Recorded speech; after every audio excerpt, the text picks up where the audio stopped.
That fresh morning. That fresh morning.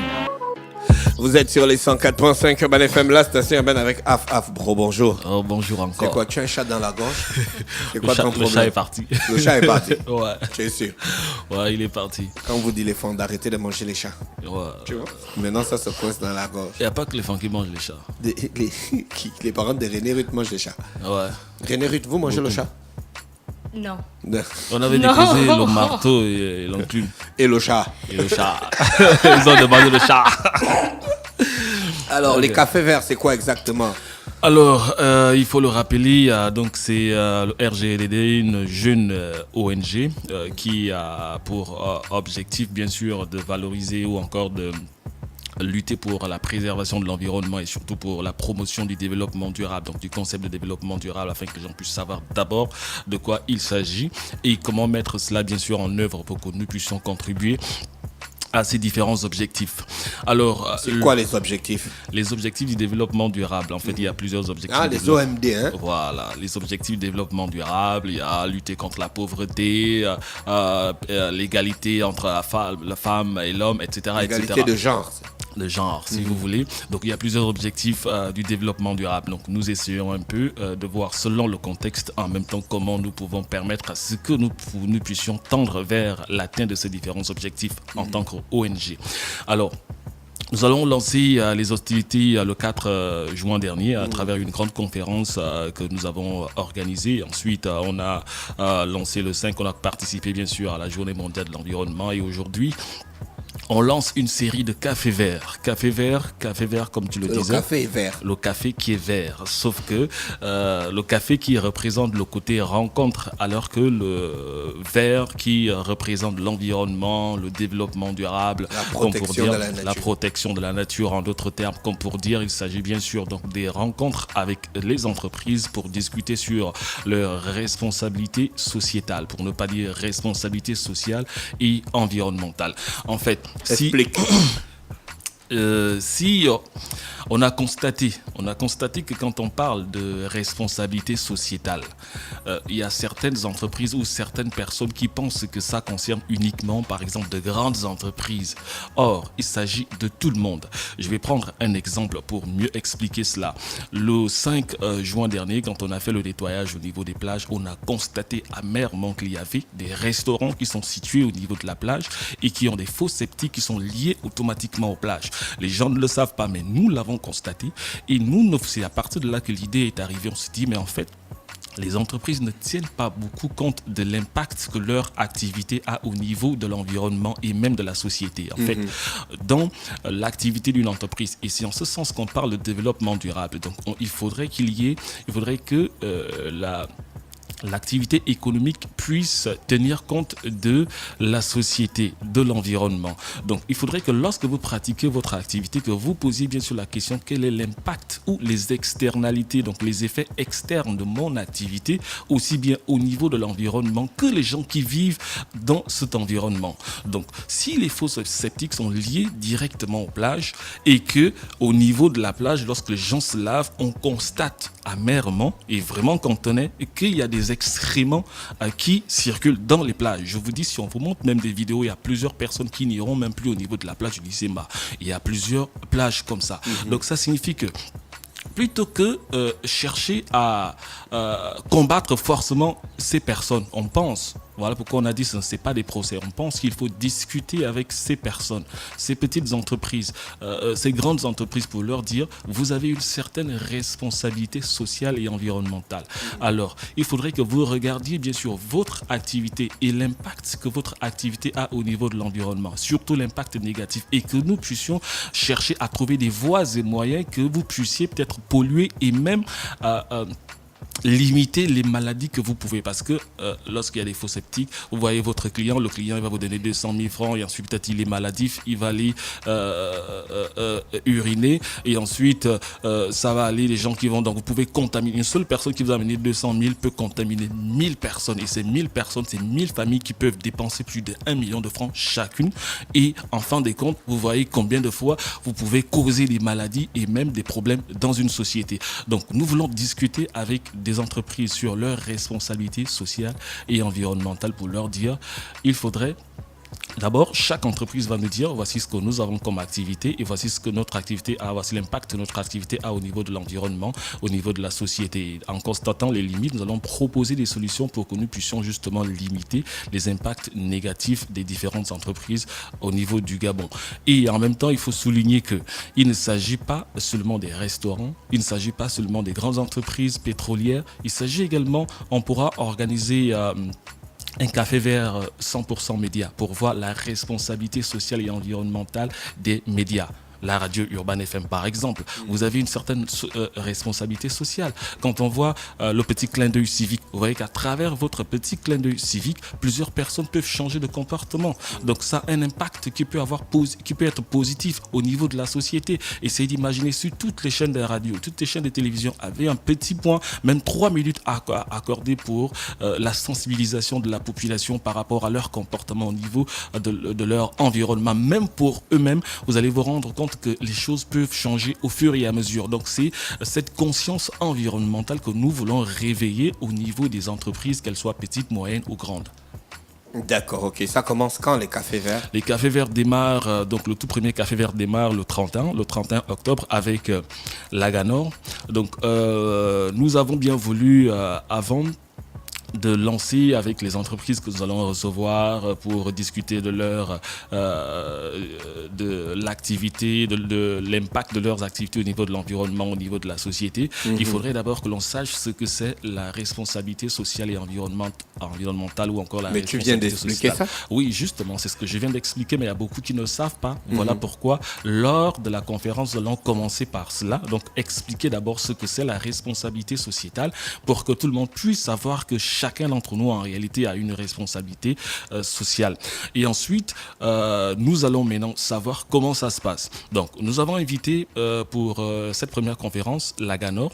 Donc, Laganor qui va intervenir sur 2 sous-thèmes, à savoir le processus de normalisation lié à la responsabilité sociétale des entreprises au Gabon et la norme ISO 26000, outil phare du développement durable.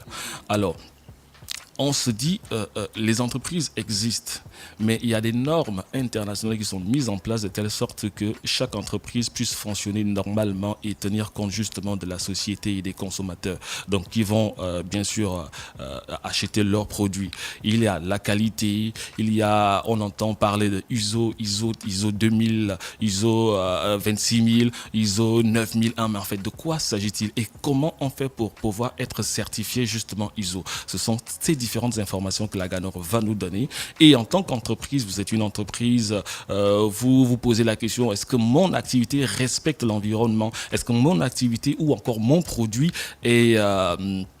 respecte les normes internationales par rapport aux personnes qui en consomment? Est-ce que ça a un impact négatif ou positif? Donc, il faudrait bien sûr que vous soyez présents de telle sorte que vous puissiez avoir toutes les informations inhérentes, bien sûr, aux certifications des normes internationales, de telle sorte que vous aussi, demain, vous puissiez en demander et être certifié et avoir une entreprise qui puisse être nationale et internationale. Est-ce que la certification a un rapport direct avec le développement durable, la conservation de la... Bien sûr, voilà pourquoi nous avons parmi toutes les normes qui existent, nous avons choisi expressément la norme 26000, même si elle n'est pas certifiable. Mais en fait, c'est une norme qui représente réellement le développement durable. En fait, il faut d'abord comprendre ce que c'est le développement durable. Le développement durable, comme moi j'ai pour habitude de le dire, est un développement qui dure. Donc, le développement durable repose sur 3 éléments fondamentaux, à savoir l'homme. Les gens parleront de la société, l'économie, donc l'homme qui pratique une activité au niveau de l'environnement. Donc vous allez voir l'homme, l'économie et l'environnement. Maintenant, on s'est rendu compte que l'homme qui pratiquait cette économie avait pour objectif juste d'atteindre ses objectifs, donc développer, être en bonne santé, avoir plus de moyens, là je parle en termes individuels, avoir plus de moyens si son enfant est malade, se soigner, etc. etc. Et en termes global, donc si c'est l'État l'État doit se développer, pratiquer une économie pour qu'on puisse avoir des grandes routes, des grands hôpitaux, etc., etc. Ne tenant pas compte de l'environnement, ne sachant pas que l'activité qu'on pratiquait avait un impact négatif au niveau de l'environnement. C'est à partir de cet instant, en fait, après avoir constaté les catastrophes au monde avec le réchauffement climatique qui a été causé par cette activité pratiquée par l'homme, on a commencé à revoir les choses, dire il faudrait plus que l'on vise uniquement la croissance économique, mais que l'on tienne également compte de l'environnement. Donc il faut désormais que l'on pratique notre activité en tenant compte de l'environnement, de telle sorte que nous puissions en profiter, les gens de demain et les gens d'après-demain, donc nos enfants, nos petits-enfants puissent également en profiter de ce que nous aurons aujourd'hui comme développement. Donc ce sera un développement qui sera actuel et futur. Donc c'est vers ce développement que tout le monde, et d'ailleurs pour le prix Nobel 2018, c'est bien sûr des économistes américains qui ont travaillé sur comment allier croissance économique et préservation de l'environnement. Donc c'est vraiment dans ce sens que nous évoluons. Et quand vous voyez la norme ISO 26000, c'est une norme qui essaye de mettre les bases qui vont faire en sorte que chaque entreprise puisse fonctionner en tenant compte, donc en recherchant son profit, tout en tenant compte de l'environnement qu'elle doit préserver. Pourquoi vous... Oui. Est-ce que la norme 26000 correspond forcément à tout type d'entreprise? Tout type d'entreprise, même des personnes, c'est-à-dire que même toi, tu as la possibilité bien sûr de regarder et dire même la façon dont je marche, même la façon dont je consomme, même à la maison, la façon dont je me comporte, apparemment, mon activité a un impact sur l'environnement et même au niveau des gens qui vivent avec moi. Est-ce que vous éduquez les jeunes, les futurs dirigeants sur les questions de développement durable? Parce que ma fille m'a demandé c'est quoi le développement durable. Nous avons, il faut le dire, nous avons, c'est quelque chose que nous avons expliqué lors de la première conférence donc du RGEDD, nous évoluons sur deux aspects. Donc nous avons une sensibilisation de grande masse et une sensibilisation des acteurs que l'on considère comme étant des plus pollueurs. Donc des entreprises telles que les cafés verts qui concernent directement des entreprises. Et nous avons également, vous l'avez vu, on a réalisé par exemple un spot ou une capsule sur la pollution plastique au niveau du Gabon. Donc vous voyez que ça concerne beaucoup plus les gens, pas les entreprises. C'est vrai qu'il y a les entreprises, mais des gens quel est le comportement, notre comportement au niveau, quel est notre comportement nous-mêmes à la maison, dehors, etc., etc. Donc nous avons également un projet que nous allons lancer au niveau des lycées, en partenariat avec plusieurs structures. Donc au niveau des lycées et même des jardins, depuis le jardin, de telle sorte que les enfants puissent déjà être sensibilisés et savoir quel est le comportement idéal à avoir pour que nous puissions préserver, protéger notre environnement. D'accord. Le premier café, c'est quand? Le premier café vert est prévu pour le 31 octobre donc, au complexe Live by Maïna avec la Ganor, je le disais tantôt, avec thème le processus de normalisation lié à la responsabilité sociétale des entreprises au Gabon.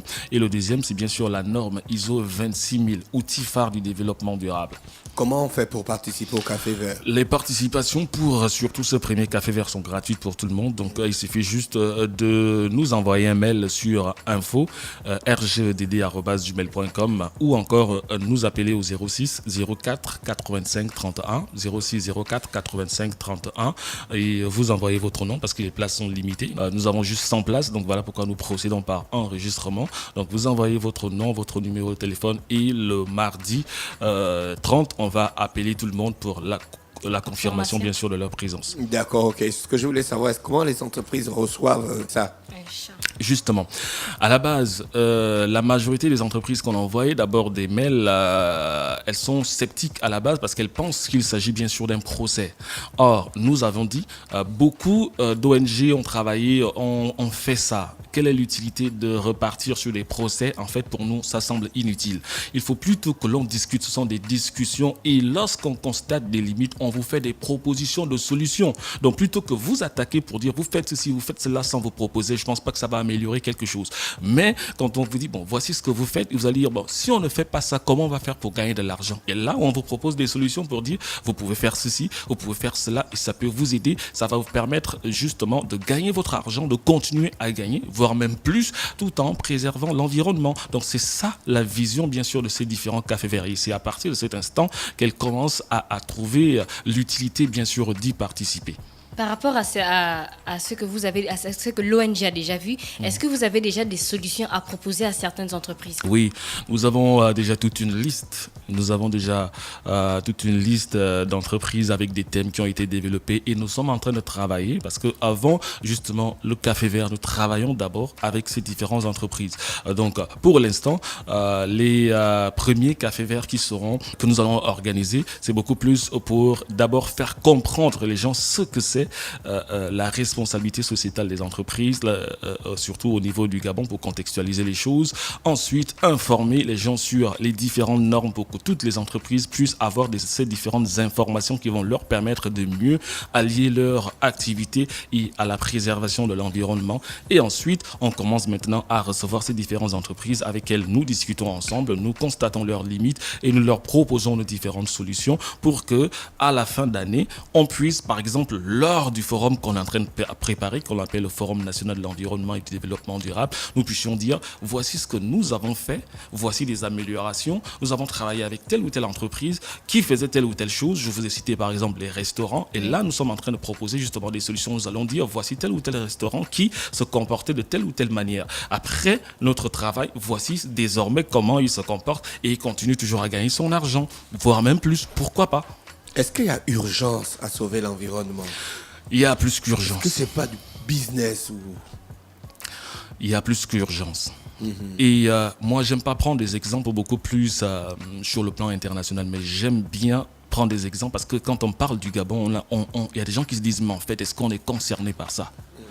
Il y a de cela des années, il n'y existait plus la gale, par exemple. Est-ce qu'on s'est posé la question qu'est-ce qui est à l'origine de la gale aujourd'hui? Mais en fait, c'est par rapport à nos entreprises, par rapport à nous-mêmes, par rapport à notre comportement. Et pour cela, d'ailleurs, nous avons eu des entretiens avec plusieurs médecins qui nous ont dit, mais en fait, aujourd'hui, on ne savait pas, mais c'est après avoir fait plusieurs examens qu'on s'est rendu compte que c'est la gale. Mais la gale est due à quoi? À l'environnement. L'environnement, c'est quoi? C'est bien sûr les poubelles, par exemple. Qu'est-ce qu'on jette à la poubelle? On n'a même pas encore la notion de tri. Qu'est-ce qu'il faut mettre à la poubelle? Qu'est-ce qu'il ne faut pas mettre à la poubelle? Quelle poubelle? Pour quelle ordure, en fait? Donc, vous voyez qu'il y a un véritable souci au niveau déjà du comportement de la population, simplement parce qu'on n'a pas de bonnes informations. Mais si on se rend compte que notre activité à la maison peut être à l'origine d'une maladie, parce qu'on va polluer notre environnement. Quand on parle d'environnement, ça ne signifie pas forcément le dehors. L'environnement aussi, c'est la maison. Quelle est votre attitude? Comment vous vous comportez à la maison? Est-ce que vous savez que vous-même, vous pouvez être à l'origine des maladies de vos propres enfants? Donc il faudrait justement qu'on éduque. Et si on se dit, on éduque les populations au niveau de la maison pour toi-même, pas pour autrui, d'abord pour toi-même. Et si on éduque chacun pour soi-même, on va se rendre compte qu'on aboutit toujours à, quand on fera la somme, à quelque chose de noble, de grand et qui sauvera presque la nature. Parce que c'est notre activité qui détruit. Quand on a parlé, par exemple, de la couche d'ozone, aujourd'hui, on se dit, la couche d'ozone, ok, ce sont des grandes entreprises qui le font, mais on ne sait pas que nous-mêmes, avec notre gaz qu'on utilise à la maison, on est aussi à notre... Parce que le gaz qui sort va au niveau de la couche d'ozone, détruit cette couche d'ozone de manière progressive. Et cette couche d'ozone qui s'ouvre et donne beaucoup plus de lumière, donne beaucoup plus de chaleur. Aujourd'hui, on se retrouve dans plus de chaleur. Nous-mêmes, en mettant la lumière, en laissant la lumière pendant qu'on dort, la lumière qui donne plus de chaleur. Essayez d'imaginer le nombre de maisons au monde, le nombre de maisons au niveau de Libreville qui dorment avec la lumière allumée. Et cette chaleur, savez-vous l'impact de cette chaleur au niveau de la couche d'ozone? Mais essayez d'imaginer si tout le monde essayait d'éteindre justement cette lumière, ce que ça devrait produire. Donc il faudrait d'abord que tu saches l'impact de ton activité sur l'environnement, sur toi-même, sur ta famille, avant de dire « Ah ouais, je pense que ça peut me concerner ». D'accord, merci Afro. Je pense qu'on a fait le tour de la question ce matin, sauf s'il y a des informations qu'il faut qu'on ajoute. Non, je pense qu'on a fait le tour. Juste rappeler que le premier café vert, nous aurons une série de cafés verts. Donc là, on commence avec la Ganor. On aura la Banque mondiale qui va présenter le nouveau, c'est leur nouveau cadre environnemental et social. Donc, c'est-à-dire toutes les entreprises actuellement qui veulent, ou toutes les associations qui veulent faire financer leurs projets par la Banque mondiale doivent désormais tenir compte de ce nouveau cadre qui préserve l'environnement, qui a aussi un aspect social. Nous aurons le Conseil national climat également pour la présentation donc des différents actes qui visent à préserver l'environnement et surtout à lutter contre le réchauffement climatique. Qu'est-ce qui a été fait? Quelle est l'utilité bien sûr de ce qui a été fait au niveau du Gabon, etc., etc. Donc nous avons déjà un calendrier, je crois, sur 10 mois exactement pour ces différents cafés verts. Nous allons démarrer le 31 octobre avec la Ganor. Je réitère une fois de plus les thèmes pour ceux qui sont intéressés. Le processus de normalisation lié à la RSE au Gabon et aussi la norme ISO 26000, outil phare du développement durable. C'est ce mercredi à partir de 16h au Sky Live by, donc Complexe Live by Maïna. Au Sky ou au salon? C'est au salon, c'est plutôt au salon, Maïna Club. Maïna Club. Okay. Au salon Maïna. Au salon Maïna. Donc au complexe Live by Maïna, participation gratuite pour tout le monde. 06 04 85 31 pour toute information. 06 04 85 31. Merci, c'était Afloboss ce matin sur les 104.5 Afan Edu. Voilà. Est-ce que dans le cadre des RGEDD, tu es toujours Afloboss? Je suis Afloboss partout. D'accord. Restez connectés sur les 104.5. On se retrouve en musique après ce spot publicitaire du RGEDD. Urban FM 104.5, la station urbaine. Vous écoutez Urban FM 104.5, la station urbaine. Urban FM, première radio chez les jeunes.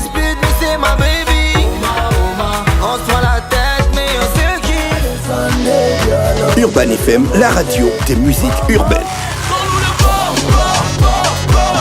Urban FM 104.5, la station urbaine. Stop Fresh Morning.